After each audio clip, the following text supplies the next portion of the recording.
Good morning, good afternoon, good evening, wherever you might be watching us from. You are welcome to the Accelerator at Africa Tech Festival. We're really excited to be here today. We're going to be having a fantastic panel discussion here today on how tech is paving the path for women founders and how we can find our voice in a male-dominated industry. So I'm just going to give a quick description of today's, topics of conversation. Oftentimes when women use technology to do business, it means that we access so much more to wider market. We have so much access to much wider markets. We understand that we can start dealing not just within our country or within our local market, but across borders. We can help the social and economic standing of women to rise. The better use of technology in business for a woman also means learning better working practices from others. We know about better financial management and better ways to grow a business. So join myself, Oyinkansola Adebayo, and three other amazing African women in tech, and where we'll be discussing about the best technology tips and tricks and how they've learned to journey their success. So I'm going to firstly introduce myself, and I'm just going to welcome all of the other panelists to also introduce themselves as well. So my name is Oyinkansola Adebayo. If you're from the UK, you know me as Oyin. If you're from Nigeria, you know me as Oyinkan. I am the CEO and founder of an organization called Niyo Enterprise. And what we do is that we use technology to economically empower Black women globally. So we teach women through our boot camps, and then we get them employed with a lot of our various clients. I'm originally from Lagos, Nigeria. I'm actually currently filming this in Lagos, Nigeria. So that is me. I'm just going to hand over to June to introduce herself, and we would just love to hear more about you, June. Hi everyone, my name is June Sylvia. I'm the CEO of Bayless Group Limited. It's a Kenyan digital agency and technology-enabled business. So what we do is we create digital solutions for different businesses across all sectors in the region. So in Kenya, Uganda, and Tanzania. And how we do it is we create websites, we create apps, we create the social atmosphere for different businesses. So we try to put their products online so that they can, get more clients and make more sales. And aside from that, we have two different digital solutions in the agricultural sector and another one in the e-commerce sector. All of them are tech enabled. Thank you very much. Fantastic. Thank you so much, June. Yandisa, I would love to hear from you. Please, can you introduce yourself? Yeah, greetings everyone. My name is Yandisa Sokanyela. I am based in Johannesburg, South Africa. I am the founder and the chief digital officer at Connector. So Connector is a Xhosa word that means to connect. That's essentially what we do as a business. We're in the telecom space and also a full ICT turnkey solution provider. We build wireless networks and platforms to gather data analytics and also data management. So we are in the business of connecting people. We actually start from a high site down to last mile. We work with telcos. We work a lot in the transport sector. We develop platforms in the transport space, and we also do a lot of partnerships with other SMMEs. We service government and corporates as well. That is awesome. Amazing woman already. Simbangile, can I please hear from you? Please introduce yourself. Greetings, everyone. I go by the name of Sibongile Mungadi. I'm originally from the township of Soweto, south of Johannesburg, and I'm actually based in country South Africa. And I actually serve as the founder of a company called Ukuhamba Prosthetics. So what we actually do, we actually manufacture your lightweight, low-cost, custom-made prosthetics to improve the living conditions of amputees living with disabilities and those that are actually living with physical disability, apart from them just being amputees. So what we actually do, we use these advanced technologies such as a 3D printer to actually make them cost-effective so that it can be more accessible to those that from living in underprivileged communities. So we are into your biotechnology and healthcare manufacturing as Ukuhamba. So Ukuhamba is actually an African word meaning mobility in English. Thank you. Awesome. Fantastic. we've got some amazing, powerful women on our panel today, and really, really excited to kind of be in discussion and with June yourself, with Yandisa and Bogile as well. Thank you so much for joining us today. So can you please share a little bit about your passion? How have you come to where you are today? Can we start off with Yandisa? Yes. Wow. My passion is actually to connect people. Mm-hmm. It is also connecting with people. My background has been marketing, branding, events, consumer behavior. I just love the engagements with people and how you actually take a brand and the influence that has on people. And also just communication and the ability that it brings and the opportunity. So that is where I have been. And 2017, I started Connector when I transitioned from the branding space, the eventing space. So this is mass communication, community engagement, market research, and all. And we sort of just brought that into the tech world.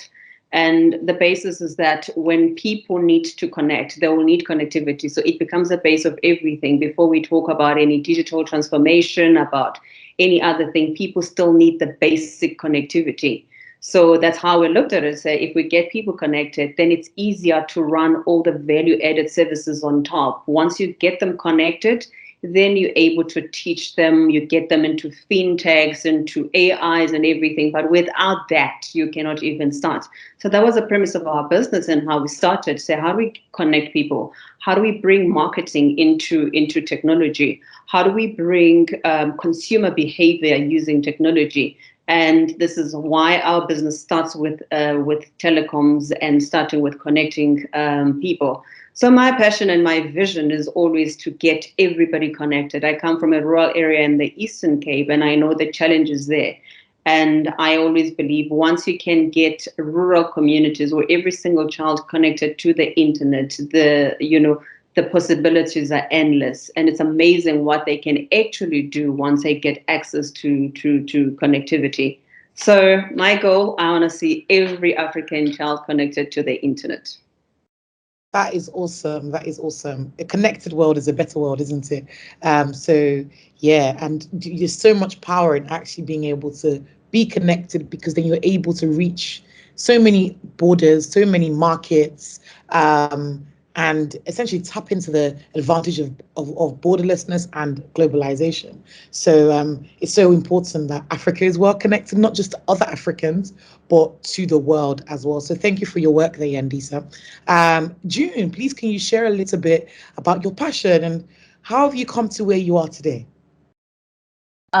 Thank you very much. So for me, I'm very, very, very passionate about creating solutions, and sometimes I need to stop myself because you know how entrepreneurs are. You just want to put your feet in everything. So I'm very solution oriented, and it's applicable in very many things that I do. Like I'd go into a different sector. I'm serving a particular client, and we're brainstorming on how to provide a digital solution or a strategy for them, and I'm like, oh, there's a problem here that I need to solve, or that I should partner with people to solve it. So I'm quite passionate about creating solutions, and specifically using tech, because how I even got into the tech space was literally because I was in an NGO, a social enterprise that was we co-founded it when I finished high school. That was solving community problems, and through that we were creating jobs for the youth. And how I springboard into tech was simply because I went to a Google class where we were teaching Google products,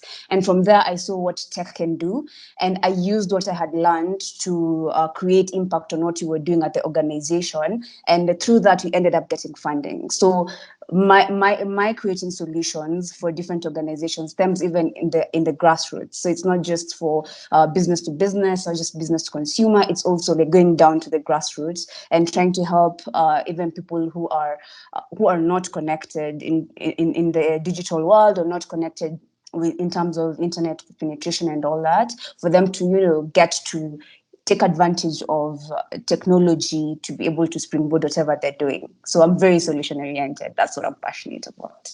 Awesome. That is so cool. I mean, there's so many challenges and problems that our world face, and especially in Africa. So there's so much opportunities to be able to provide solutions. One of the things that I'm really passionate about in Africa is the entrepreneurial spirit here.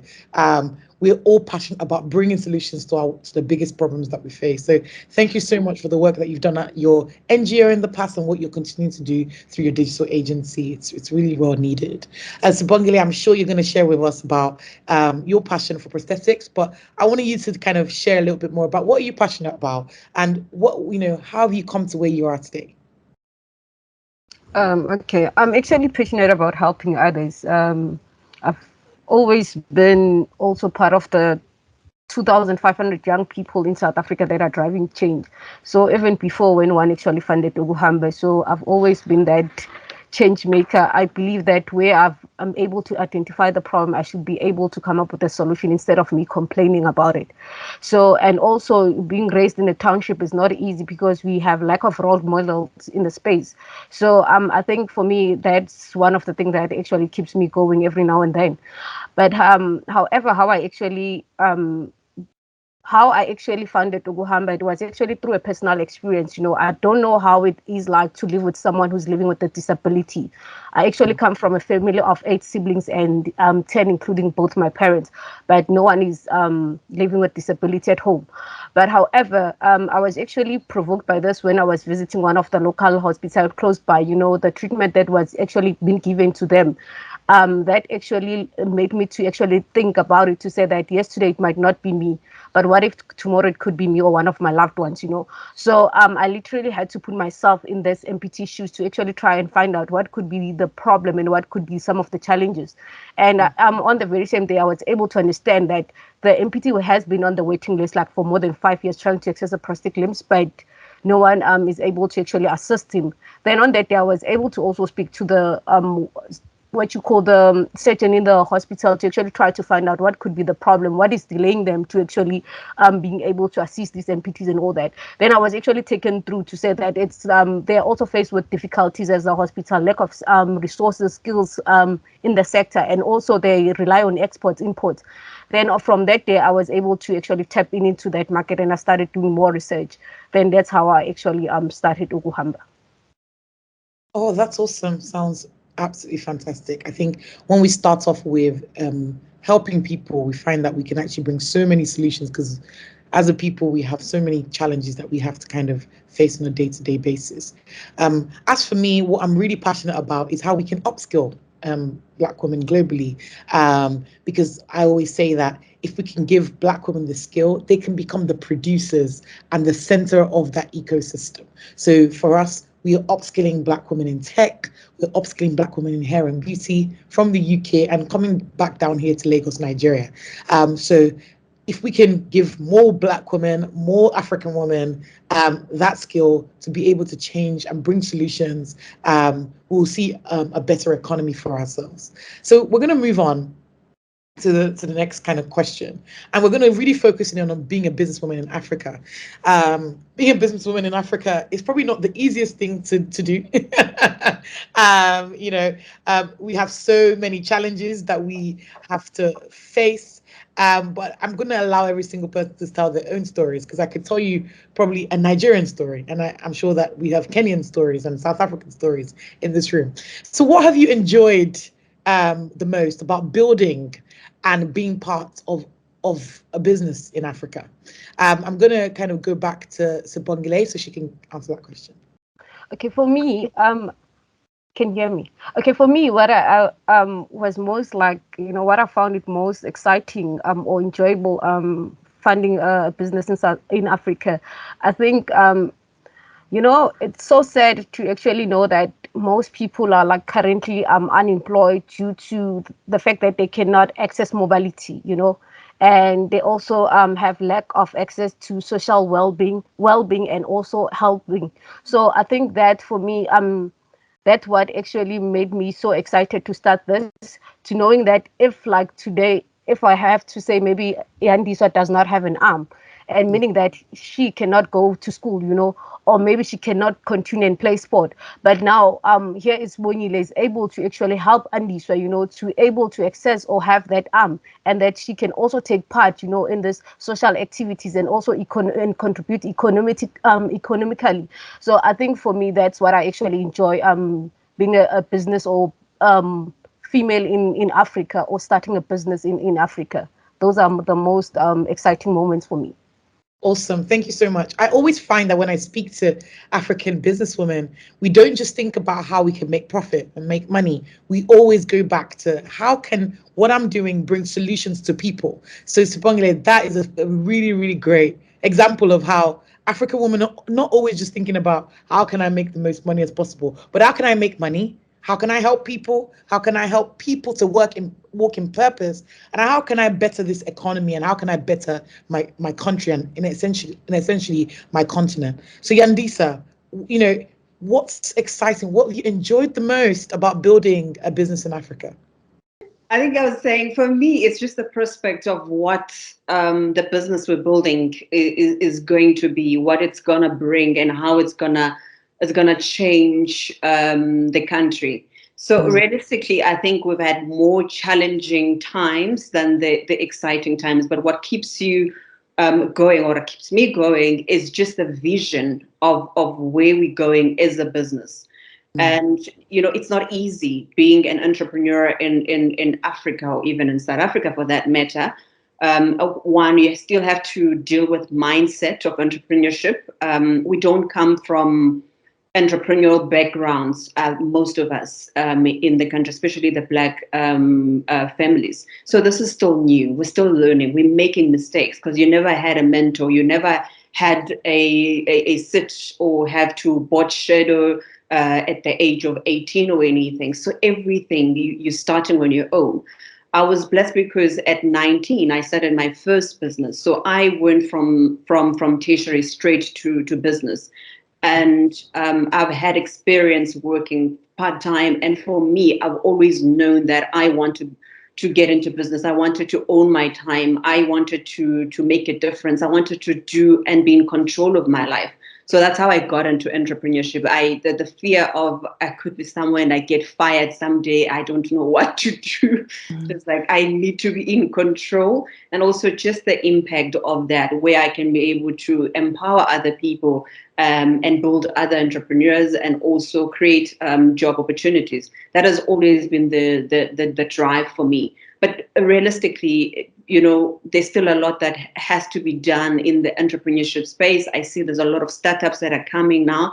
I'd rather say, it's difficult to make the mistakes in business, especially when you don't have the pockets or the investors backing you. So it's still a lot of struggle for a lot of people. But I think if your goal or your vision is bigger than the challenges that you face, you're actually going to make it. And also, I'm very patient. I know it takes 10 years to be an overnight success. And I'm like, in that 10 years, I'm going to go and learn. I'm going to grow. I'm going to nurture myself. By the time I finish, I'll have my own practical MBA in whatever field that I'm in. It's always much better because you talk from a point of knowing, because it's very difficult. It's different actually when you sit in the boardroom and you actually do the implementation or going out there. So these are things that you learn along the way, and that has been the most exciting part. It's getting your first client, sitting in that and chasing that contract. The sleepless nights, the cries, the excitement, and all of that. But I wouldn't change it for anything. I think for me, I'm happy with where I am, challenges and all. But it's still very exciting. That is awesome. I mean, we're just listening to you. Oftentimes, we want to kind of tell a single story, but it's important to tell the full story. Of being an African businesswoman. Being an African businesswoman is hard, but it's also exciting. I don't think that without the kind of resilience that we have, we would be able to push forward and push a business forward. So I really kind of help you for your resilience, because I'm sure it's not easy. It's not easy to do something that's never been done before. You know, it's not easy to be able to kind of lead the path and expect other people to follow you, because you're still making the mistakes and people are expected to follow you. So thank you Just so to add much. on, just to add on that, also, if you look at the male domination, or just let's take the telcos, the telco industry. Telecoms is one of the most difficult industries to get into, but the excitement lies there. How do you actually knock in and get in? It's this dominance, there's players who've been there forever.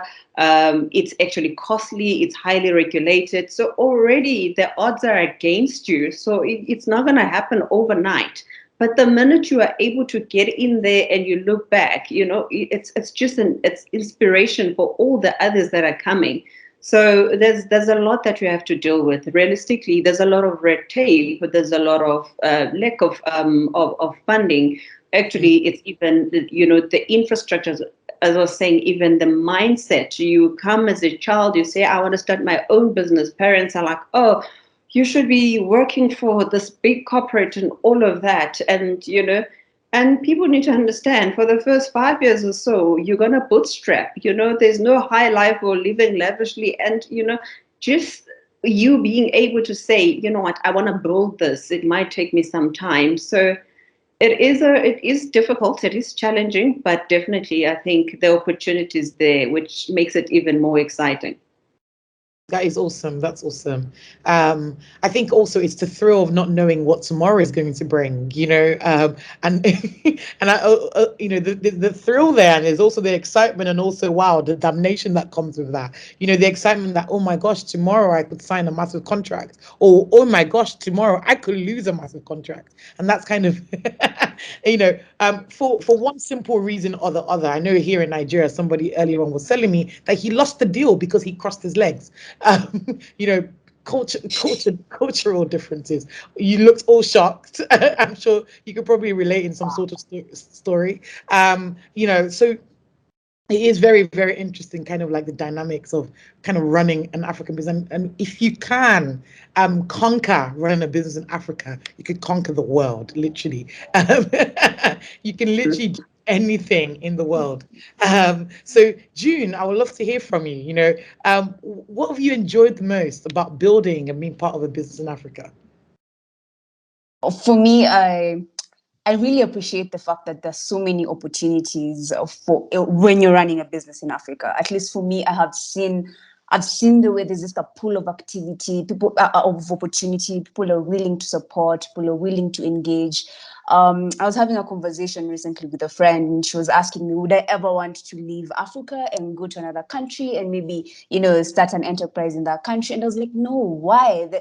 There's so much to do here before I can, go out there and do something else. There are so many opportunities to be explored. There's so many things to do while we're here. So for me, I've really, really enjoyed, like, across the 6 years that I have been running Bayless, I've really, really gotten to enjoy the opportunities that have come to our table. And aside from that, the journey, I totally agree with Yandisa. The journey to build a business, from the beginning, because I started mine in a campus room with just a laptop, just growing that business, getting to learn how to do things. And I was in YouTube University because my degree is in economics, so I didn't know anything about tech.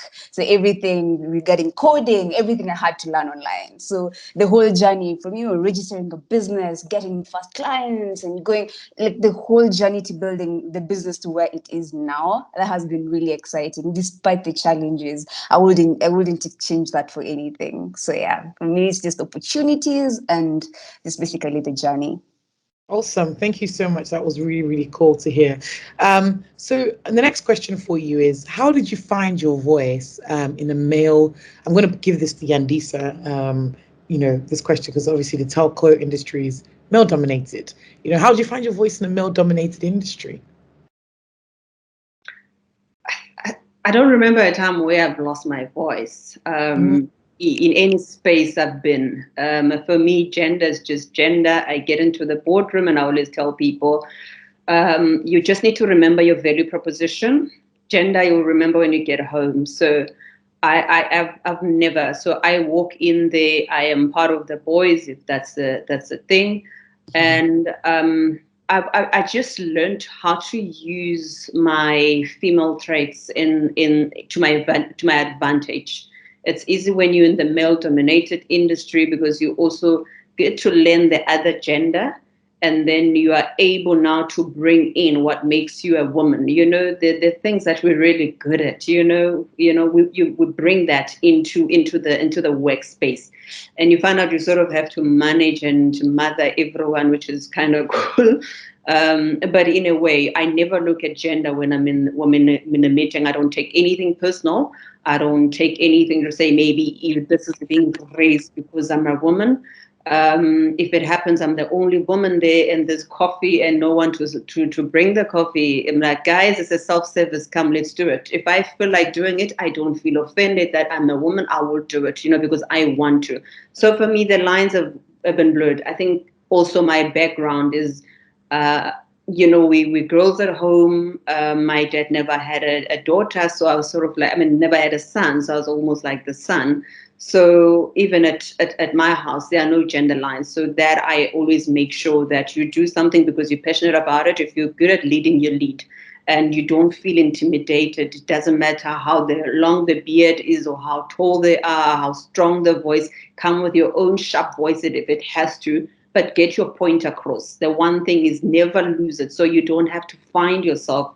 Don't bring emotions into it, and always say, don't take business personal, anything like that. If it works out, if your idea is rejected, but if you can tell that now this is being biased, or it's, so you stand up for yourself, and you'll find those challenges, but look at it in the way that you don't get intimidated by being in the sector. If you have to be part of the boys club, yeah, be there, but still remain true to who you are as a woman. And also look at your strengths as a woman. Use that to your advantage. It works so much better. It really does work. And yeah, as long as you remember, all that matters is value proposition. It's not gender in the boardroom. Oh, love that. Love that. Gender should not be, the point of conversation. It should be who brings the most value to the room. As women, we are very multifaceted. We can do so much. We wear so many hats, and we're so resilient, and we often bring off, without being too biased, we often bring the most value. In fact, without the to the table. We go above and beyond. So why can't we see more women in this space? I believe it's changing. Women are beginning to rising up above those gender stereotypes that you cannot take over this industry, or you can't play in this industry, and women are beginning to kind of start to play, and they're being empowered. So thank you so much for that. I'm going to move on, and I'm going to ask June the next question. We're going to talk about how important technology is to building and growing your business. Obviously, you run your own digital agency, so I want to kind of hear more from you. So how does better use of technology lead to better financial management and business growth, June? Okay. So because I'm in this space, in the tech space, so we get to use a lot of tech-enabled software, a lot of softwares to manage the business. So in the collaborative space, for us, even when COVID came, it wasn't hard to transition from working from the office to working from home, because everything that we were doing, even prior to COVID, everything that we were doing was still very much done digitally. So using collaborative softwares like Slack. So we've used Slack all these years to just be able to collaborate as a team and to have discussions. We literally take advantage of all every kind of software that you can be able to be able to work together. So it's just not with regards to the conversation that we're having about clients. It's also how budgets, coming up with budgets, we get to discuss about it. We put it in the Google Sheets. So tech has really, really advanced how we do business as a company, and it's enabled us to literally just continue to grow in very, very many ways, without having to, to face a lot of challenges, because nothing that we've done has been manual. We don't use papers, we don't have paperwork and all these things. So yeah, I totally agree with tech enabling companies to grow. That's awesome. That's awesome. Simbagile, do you want to answer that question? First and foremostly, like technology affects a firm ability, it actually provides efficient. If you have to also look at my company, Guhamba, what we actually do, we're actually leveraging technologies.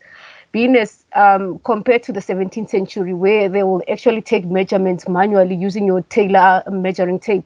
But now with Guhamba, we're actually using these advanced technologies such as the 3D scanner, to take accurate measurements. So it also avoid production waste, meaning that, of course, with a 3D scanner, the what you call the model will actually become in a 3D form model, and it also will provide like accurate measurements.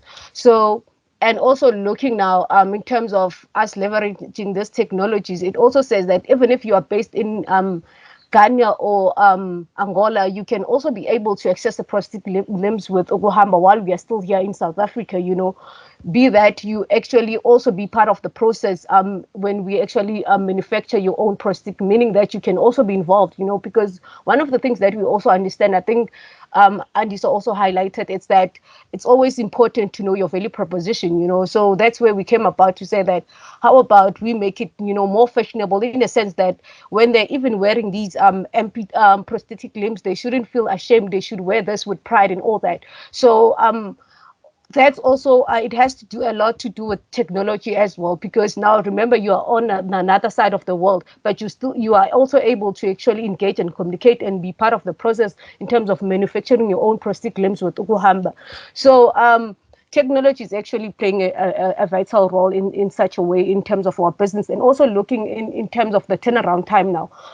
In the 17th century, they would actually use like your casting and to actually create a socket and all that. But now with Uhamba, we are using this 3D printer. It means now, instead of MPTs waiting for more than 5 years trying to access a prosthetic limbs, but we are actually able to determine that within a period of a week or a month, you are actually able to access prosthetic limbs with Uguhambe. So yeah, with us, that's one thing that I would actually like to highlight, that indeed in terms of business, technology has made things like better and easier as well.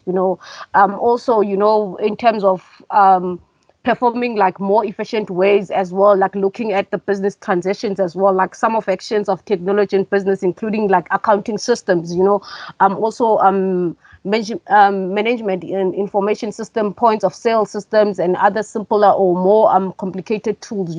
Even the calculator is a product of a technology. So technology is actually playing a vital role in any business, if I have to put it in that way, apart just from us looking in the business of Ukuhamba. That is awesome. I think in terms of like technology and how it leads to better financial management and business growth, now we have accounting softwares like Zero or, QuickBooks, and we can begin to see how much our business is actually, performing, what cash flow looks like, where we need to focus in on our attention in, what's more productive for the business, and so on and so forth. And also, now that there's technology, you can do business from Kenya with someone in the UK, do business from Kenya or South Africa or Nigeria with someone in America, and because we're becoming more borderless, we can then do business from a cross-cultural perspective. I would actually also like to add that as much as we can do business because of technology, we also need African infrastructure to be able to support that. I can speak from a Lagos, Nigerian perspective. We need electricity, we need better telecommunication networks so that we can communicate and be well connected even better, so that we can do business together for a better world, for a better Africa, and for a better global system. So yeah, there are so many things that technology has helped us to do. And without technology, we would not be able to have this conversation. I wouldn't be connected with so many amazing African female entrepreneurs, and not just female entrepreneurs, but female entrepreneurs in tech. Someone thought about Zoom, someone thought about Microsoft Teams. So, and that's why we're able to talk today. So it's just amazing what technology can do for us as a people. I'm going to go back to Yandisa. How can we ensure that all women founders have access to technology to support their businesses?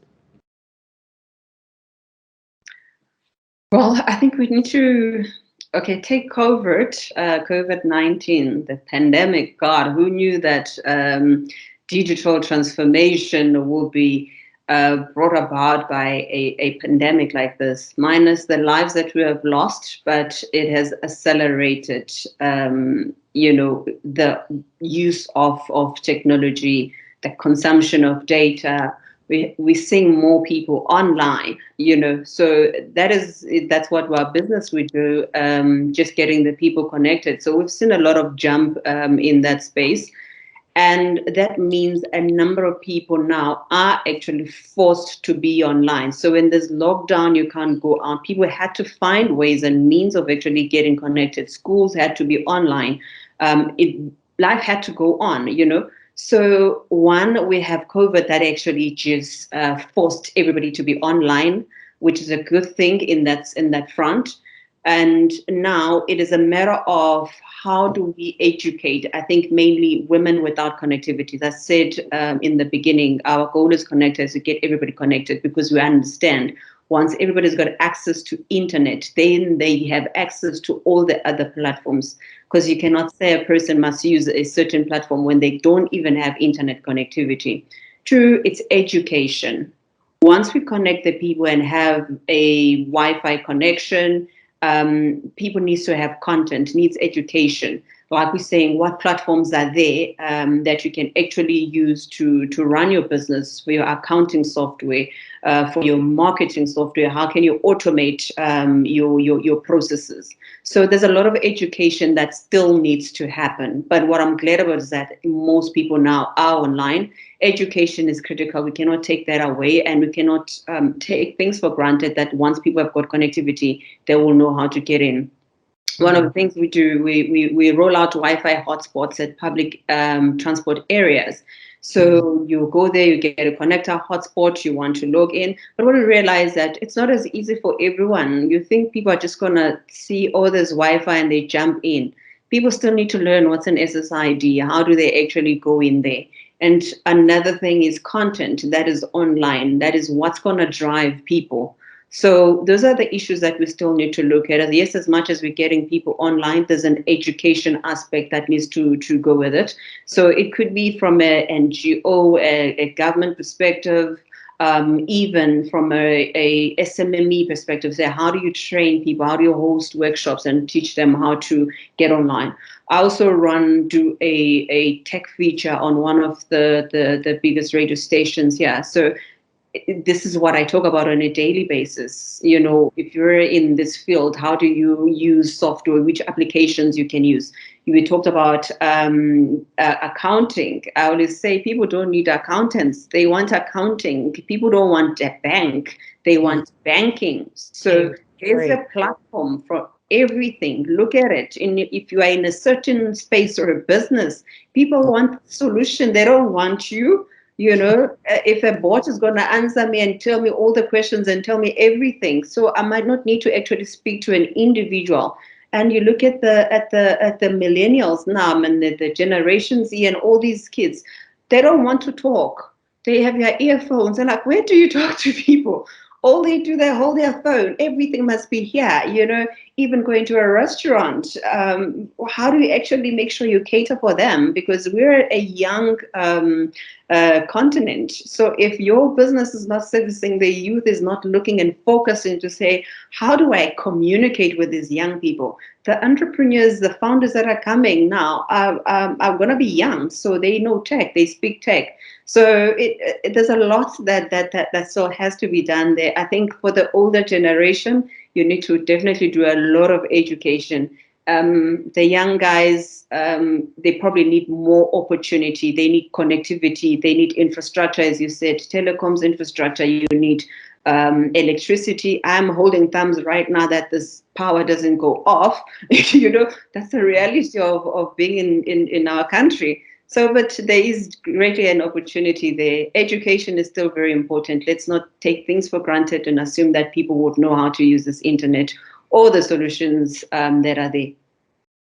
Wow, how awesome. I mean, this is kind of why we do what we do at Niyo. We look to upskill Black women, young Black women, to be able to understand how to get into tech. And we don't just do that, we support them to kind of get in employment. So yes, we can talk about how technology can help us in our businesses, but how do we actually make sure that the people that we want to have the technology, understand how to use it, understand the principles of it, and not just understand how to consume the technology, but how to be the producers of the technology. Because as we all know, the producers are the ones that make them, that have the most of the benefit in this ecosystem. So for us at Niyo, we're really, really passionate about upskilling as many Black women globally as we can, so that they can have access to this technology. They can be the producers of it. They can start up their own tech startups if they want to, or be employed by large corporates or even small organizations and medium-sized organizations.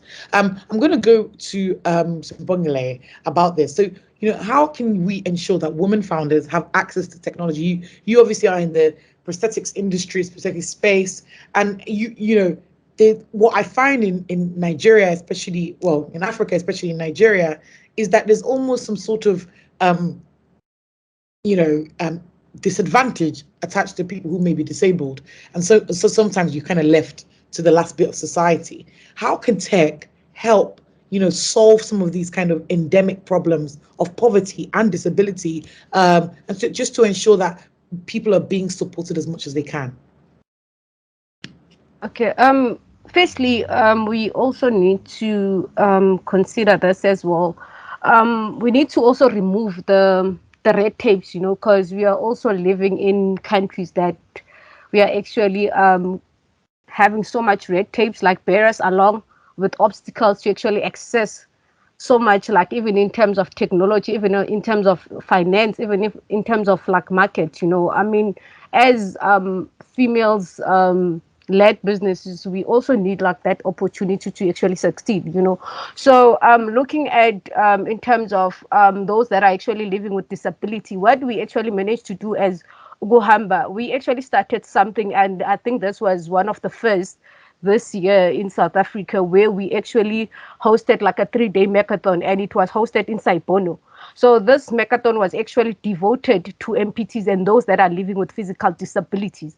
So meaning that it had nothing to do with us like normal people, but we gave that opportunities to them to actually say, come in, let's teach you to do these coding, robotics, and they were actually the ones that were building their own solutions, saying that the person cannot be able to actually walk and whatnot. If that person also needs like a splint or brace, let's design that with you, let you lead the process and all that. Then that's how we were actually like working with one of the school that was known as Philip Koshlik as well, Alilate Old Tambo school as well in Soweto. So that was the whole thing around it, to say that let's also give them an opportunity. And can you believe that these very same people were actually like came like second in South Africa to actually, they were part of the MTN Sage entrepreneurship competition. So they took part. So what from there, what happened? They actually presented the country globally, and they actually also came forth. Even now they're taking place in mathematics, like international mathematics challenge. So for me, like Ugohamba, it also taught me so much, in a sense that it's not just about us also trying to make sure that MPTs or those that living with disability have access to prosthetic or sprints or braces, but also Ugohamba is all about community as well, human, justice, because we believe that every human has a right, whether to health, whether to education. We shouldn't just look at them and say that they're just disabled and then they cannot do anything. But however, we tried to change that around. Hence, this was one of its first of its kind. And even next year, we are doing it for the second time around. Wow, that is absolutely awesome. You're not just producing to help people, but you're also building producers. That is absolutely, absolutely awesome. And not just any producers, but they're on the world stage. They're competing with everybody in the world, and they're winning at it. So if you're listening and you're outside of Africa, you just heard it there. talent is in Africa already, waiting for you to invest in. So I always say that Africa has so much potential. We have so much talent. We're brilliant minds. We're brilliant people. We just need investment. We need structure to kind of push what we have forward. My last question, and I'm so sad that this is going to be my last question because I've had such a fun time, really, really having so much of a discussion with all of these phenomenal ladies in this call today. But finally, for new founders in the audience, some people have just probably coming to the tech space. Some people have just probably decided that, okay, you know what, I'm coming from the West, but I'm going to move to Africa, and it can be very daunting for them. What's one piece of advice that you would give to women starting out their own businesses right now? So I'm going to go to June first. Okay. I actually had a contribution on the last question. Oh, please. Just a short one. In my space, in the digital space, we get to work with a lot of women and male alike, but a lot of women who are running businesses that are not digital businesses, or they're not tech-enabled in any way. So it might be just a salon, or they're selling clothes, or they're running a construction farm. So how we get to enable them to have tech, we introduce things that can help them be able to make better sales through digital, since that's what we do. So we tell them to sign up on social media. We introduce an e-commerce platform for them. We introduce maybe a website or an app that can help them to connect with more people aside from the people that are just around them. So, and then through this we get to meet a lot of people, or a lot of women who are in spaces where they're kind of like shying away from scaling their businesses, because they're like, okay, if it gets too big, how am I going to run it?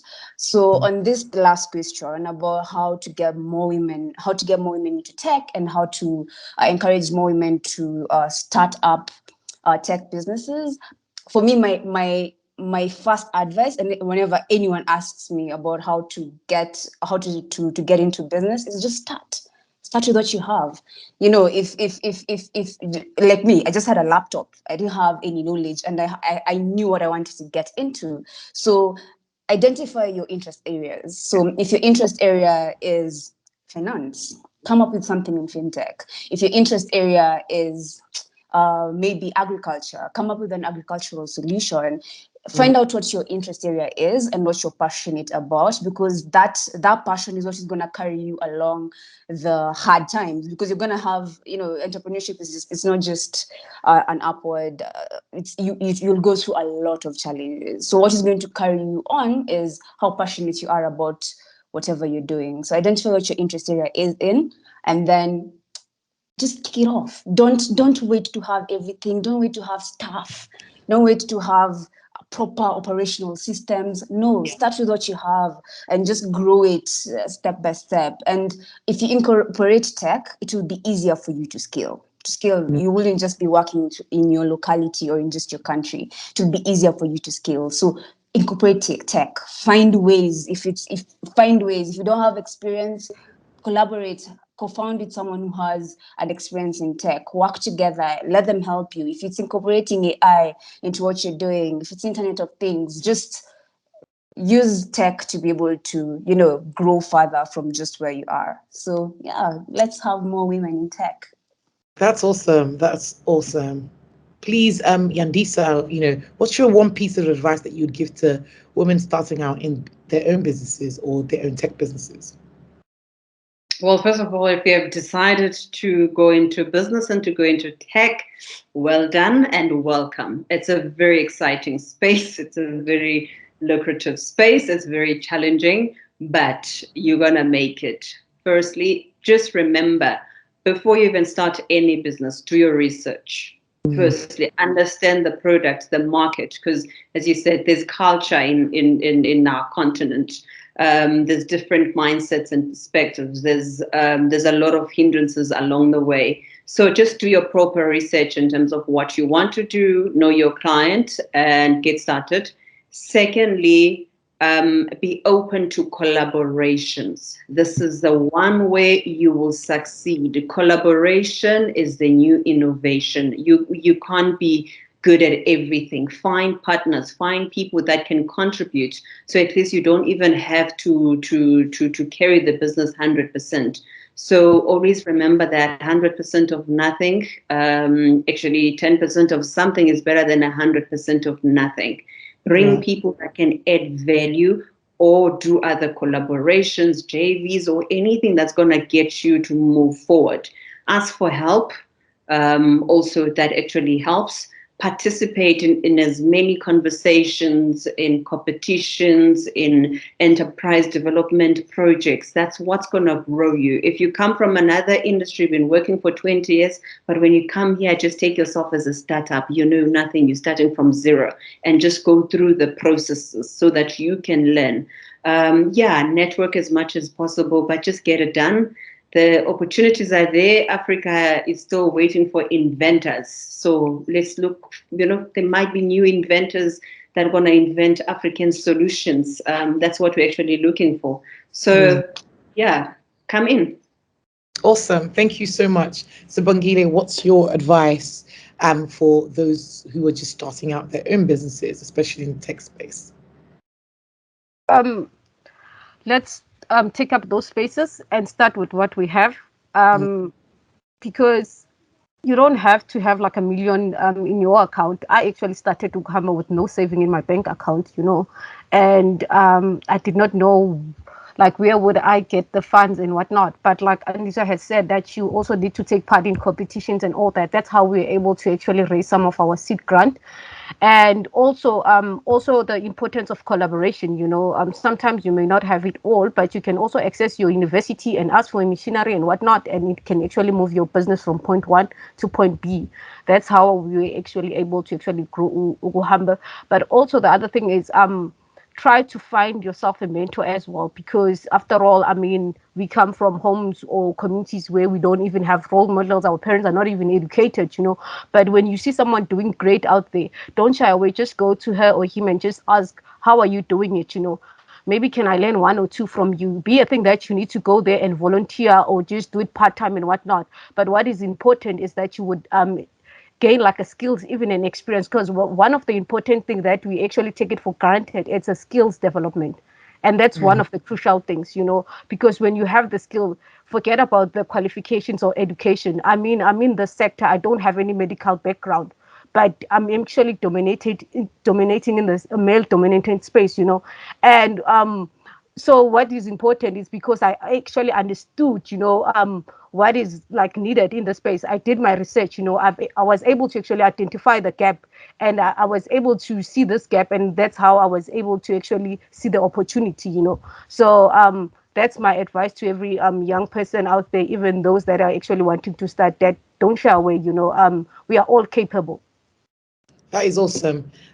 Just from me, my advice to any young woman looking to start their own business, just start, put yourself around the right environment, listen to conversations like this, plug in, connect with us, because we've been in this space. Add Yandisa on LinkedIn, Bongile on LinkedIn, June on LinkedIn, myself on LinkedIn, and start conversations, ask questions, be in as many rooms as you can be. Your environment is so important. It affects your mindset. It affects how you think. It affects the pace at which you think. So make sure that you're always working on a growth mindset. Oftentimes what I find with a lot of Africans is that we can have a fixed mindset about a lot of things. We can think, oh, this is the way, it must go this way. But actually be flexible, be open, because the world is your oyster. There's so much that you can achieve, not just within Africa, but across the globe. But if you keep an open mind, if you're willing to be flexible, if you're willing to play the game, adhere to the rules, at some points, you don't always have to adhere to the rules, in my opinion. At some point, strategically adhere to the rules. You would find yourself really, really successful. And I'm so passionate about seeing as many women as possible. When I first started my career, my goal was, how can we get as many Black women in the world to be in the top 2%? That's literally my goal. So literally really, really kind of passionate about that. So thank you so much to all of our amazing panelists today. I'm so like in awe of what you all have achieved, what you all are doing. Thank you to June for your work with your digital agency. Thank you to Yandisa, killing it in the telecoms space. Thank you to Simbogile, really, really kind of looking to provide solutions for disabled people. It's such an inspiring work. So that leads us to the end of our conversation. But make sure you're following Accelerate Her on all social media. Keep up with the conversation. Please feel free to add all of us on LinkedIn. I'm sure we would all be happy to have further conversations with you. Have a great rest of Africa Tech Week Festival and see you soon. Thank you so much. Bye-bye. Bye. Thank you.